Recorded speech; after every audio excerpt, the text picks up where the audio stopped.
Right, we're going to make basic sourdough loaf using the Polish method. Now, the Polish, here it is, was made yesterday, and it spent a couple of hours on the counter covered up in the kitchen, and then it spent the night covered up in the fridge. So as you can see, it's nice and lively and bubbly. And the Polish is made with 50 grams of bread flour, 50 grams of 50 ml of water, and 100 grams of sourdough starter. Now we take those quantities away from our recipe. So this is a 500 gram loaf. So it's 400 grams of white flour and 100 grams of whole wheat flour, but we use 50 grams of the white flour in the Polish and 50 ml of the water. The recipe uses 300 ml of water, so it's what we call a 60% hydration loaf. So we start off, we put our flour into the bowl. So we've now got 450 grams of white flour and whole wheat flour. We have 10 grams of salt. Now you can take this, if you're worried about your salt intake, you can take this down to 7.5 grams. Much lower than that. The bread I find can be a bit insipid, but you never ever mix your salt and your starter together, because yeast and salt don't get on. So in goes the salt, and then we just mix that into the flour so we don't have any big concentration of salt when we add in the Polish. Next up, we put in our Polish. So in it all goes.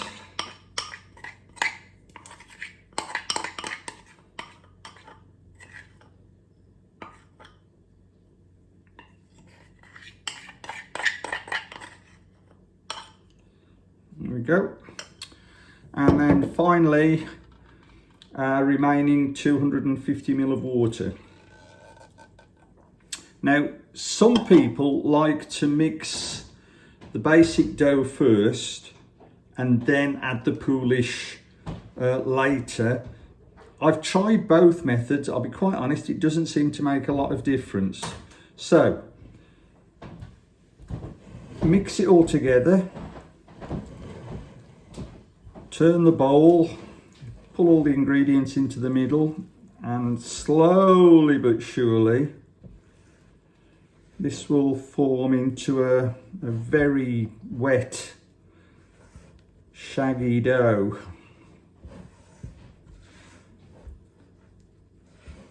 Now once you've got your dough, and what should happen is that it starts to pick up all of the flour, and you end up with sort of a cleanish bowl with everything incorporated into your dough.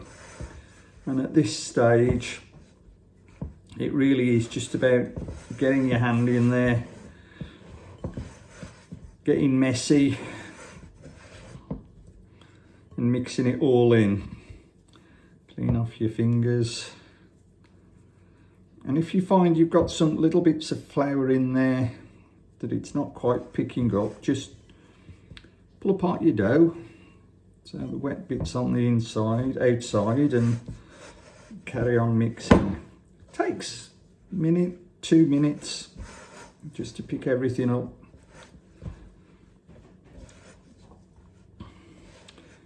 If you're worried that your dough is too dry, and at this stage it's hard to tell, you can always sprinkle in a little bit more water, but I'll be honest with you, be very careful, because bread dough is one of those things where even the slightest addition of a bit more water, it can turn it into a very sticky dough.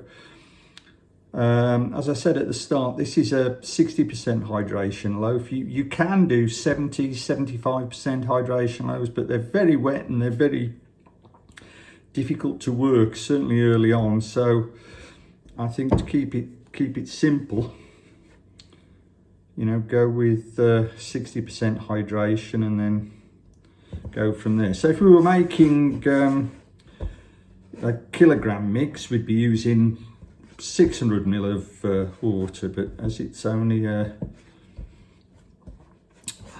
500 gram mix, then we're just using 300 ml of water and so on. Okay, so what we've got now, as I say, is pretty much a clean bowl and a very shaggy dough. And what we do is we leave that now for half an hour, 3/4 of an hour, and that's so that it can what they call auto-lyse. And what that means is that all the grains of flour have an opportunity to take up as much of the water as possible before you start to work it. So we'll stop there and we'll cover it over with a wet tea towel or a bit of cling film, or put it into a bag and leave it for 30 minutes, 3/4 of an hour, and then we'll come back to it. So it's half an hour, 3/4 of an hour later. Here's our dough. Covered it in a shopping bag.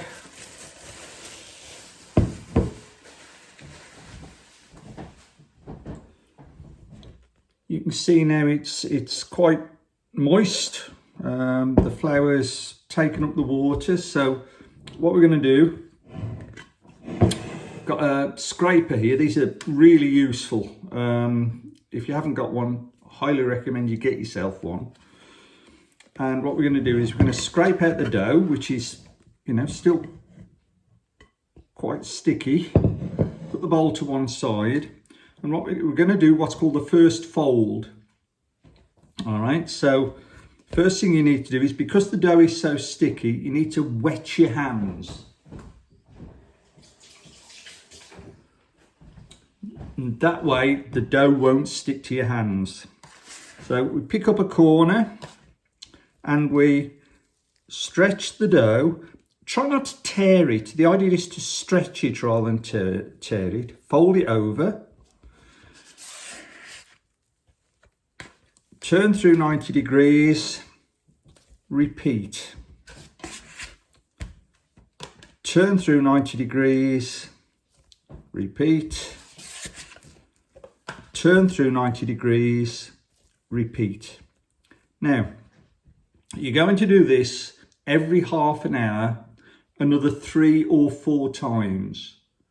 The idea is that you're stretching the gluten strands and you're starting to make the dough pliable.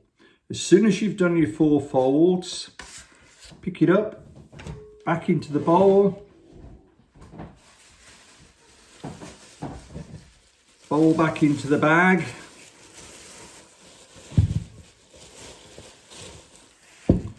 Give it half an hour and then we'll do it again. So we've folded our dough 4 or 5 times, and what you can see now is that it's quite smooth. It's quite stretchy. And of course, we're starting to see 1 or 2 air bubbles coming in it now as the yeast starts working. What we have to do now is we have to shape it. Before we shape it, I've prepared a panettone. Now this is a traditional round basket with a piece of cloth inside, which I've floured well using plain flour. If you haven't got a panettone, then just use a mixing bowl with maybe a smooth tea towel or an old pillowcase, some sort of material inside it. The important thing is to flour it well. Sourdough is not very good at retaining its shape, especially in this form. So you need the bowl to keep it in shape while it matures. So what I'm going to do now is I'm going to shape the dough. Loads of methods of doing this. Some involve folding the dough underneath. Some involve turning it round. I'm going to show you the one that works for me. So I'm going to start by putting a little bit of flour on the surface, not a lot, just to stop it from sticking, and a little bit of flour over the top of the dough. And so what we're going to do, we're going to take the 12 o'clock of the dough, fold it into the middle, turn it a tenth, take, if you like, the 10 o'clock, fold it into the middle, turn it again, take the 9 o'clock, fold it into the middle, and so on, all the way around the dough.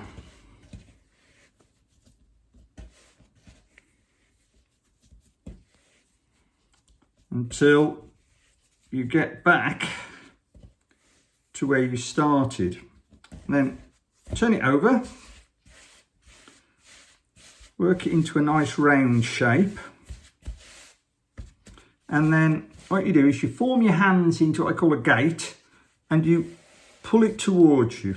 Turn it round a bit, pull it towards you, turn it round a bit, pull it towards you, and what you're doing is you're shaping the bottom. All right, so we continue to do that 3 or 4 times until the dough has a bit of structure and it's sort of holding its shape, which is what we want. Then all we do is we take it and we turn it upside down, smooth side down, into our panettone. Now, we're going to leave that at room temperature for 2 or 3 hours so that it starts to mature. And then at bedtime, we're going to pop it in the fridge and we're going to leave it overnight. And the next bit is tomorrow morning when we heat up the oven and we'll hopefully make ourselves a loaf of bread. So it's the following morning. We've been and got our bread out of the fridge. We've put the oven on, preheating it to 220 degrees, and we've put a tray upside down in the oven to act as a cooking surface, and we've put another tray underneath that we're going to put some water into that's going to create some steam, but we'll come to those in a moment. So first off, here's our bread that's spent the night in the fridge. As you can see, it's risen nicely. It's nice and active, and it's ready to go into the oven. Now, when you turn out your bread, you will find it collapses just a little, but that isn't a problem, because when you put it in the oven, you'll get what's called oven bounce, and it'll rise and take on its final shape. So, first things first, I'm going to put a little flour. I'm using a chopping board. If you've got a proper peel, all to the good. And I'm going to put a little bit of flour on the base of the bread, because what we want is we want things to slide about. Okay, now this is a difficult one. Very carefully tip your bread out and then slowly, and there's our bread. Now, next thing we need to do is to make our cuts. And these cuts are actually quite important, because what they do is they dictate the way the air escapes from the bread and the way the bread will rise. Now, the more expert cooks get very creative about the kind of cuts they do on their bread. I'm just going to do a very simple cross.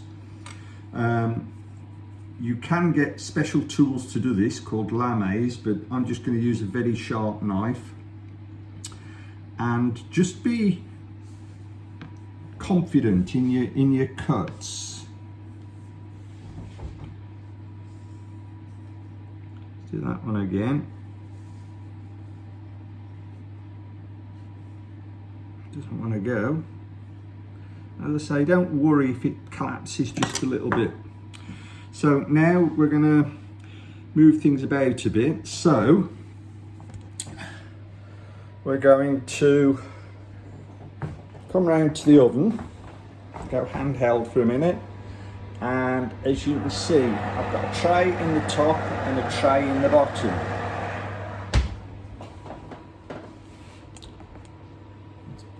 Put that there.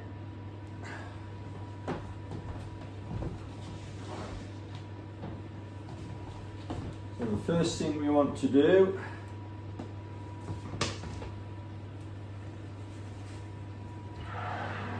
is get our bread onto our tray.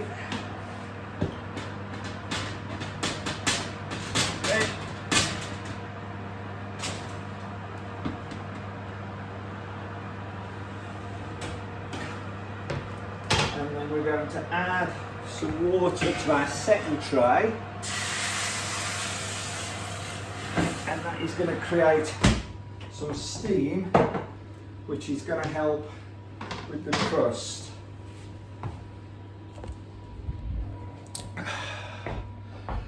Now hopefully in 40 minutes time we'll have our loaf. So what I'm going to do now is I'm going to make myself a cup of coffee, and in 40 minutes time we'll see what we've got. So 40 minutes later, let's have a look, see what we've got.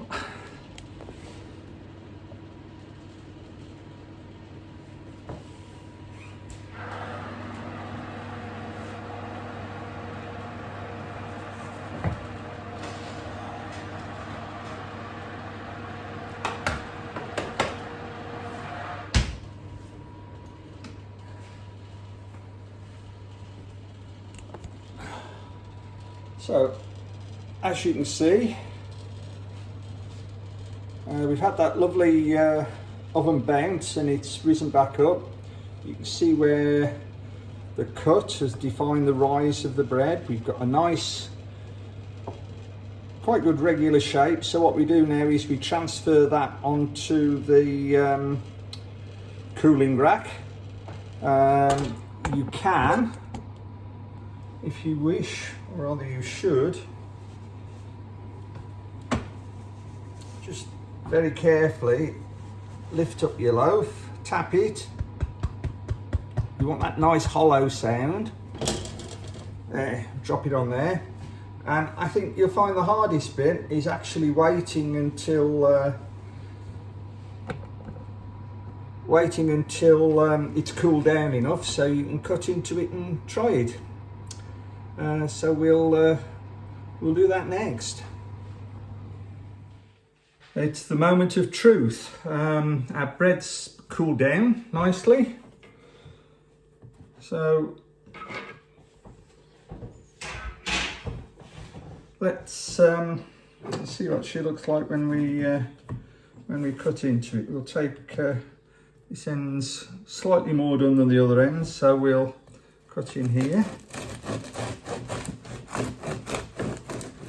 Nice crusty sound. Nice. Oh, now you do not get that sound from shop bought bread, do you? It's one of the joys of making your own bread is that nothing basically tastes nicer than home baked bread. Biggest problems you'll probably find are uneven heat in the oven, and you'll find your bread either doesn't bounce back enough, or it cooks unevenly, or it rises more on one side than the other. Normally I would use a bread dough, and if you can get your hands on one of those, they're exceptionally good. They do give you a nice consistent heat, but I'm having to use my small oven at the moment and the bread dough doesn't fit, so we're doing it the way you saw. But other than that, hopefully your next attempt will go better, and keep on trying. Oh, really good.